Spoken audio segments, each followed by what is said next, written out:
La résolution de l'image et le pixel. On se rappelle bien qu'un pixel est donc une association de deux mots en anglais, picture et element. Un pixel est donc réparti dans une image sur sa largeur et sa hauteur. La résolution, c'est quoi? C'est le nombre de pixels donc placés à l'intérieur d'unités de longueur donnée. Par exemple, dans cette image, je vais extraire une sélection qui a 1 pouce de largeur par 2 pouces de hauteur pour bien comprendre comment le pixel influence la définition d'une image. Ici, dans cet extrait, j'attribue 37 pixels sur la largeur d'1 pouce, donc le double en hauteur puisque ma sélection a donc 2 pouces de hauteur, donc 74 pixels de haut. On comprend que cette sélection propose donc une image qui manque de définition.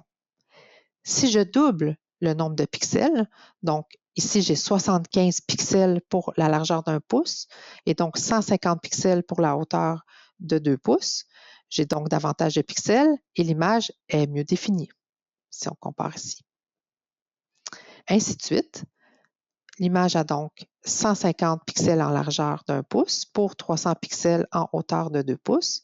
L'image est toujours davantage définie, jusqu'à atteindre la résolution d'origine de mon image, qui est donc 300 pixels pour la largeur d'1 pouce. Ici, dans l'exemple, donc 600 pixels pour la hauteur de 2 pouces.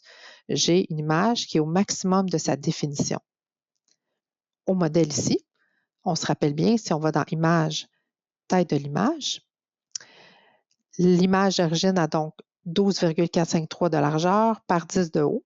Comment on retrouve dans le fond ce calcul ici du nombre de pixels qui constitue dans le fond le nombre de pièces de ce grand casse-tête, donc le nombre de pixels de cette grande surface de l'image, c'est donc 300 pixels par pouce, donc 300 fois la largeur égale donc 3736 pixels et 300 fois la hauteur de 10 égale 3000 pixels.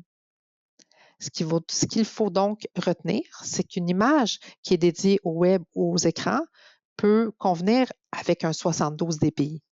Mais une image qui est pour être imprimée, donc la surface de l'image, elle est donc importante, puisque nous respecterons la surface, donc les dimensions de l'image au moment de sa création. Donc, il vaut mieux avoir davantage de pixels pour gagner en définition.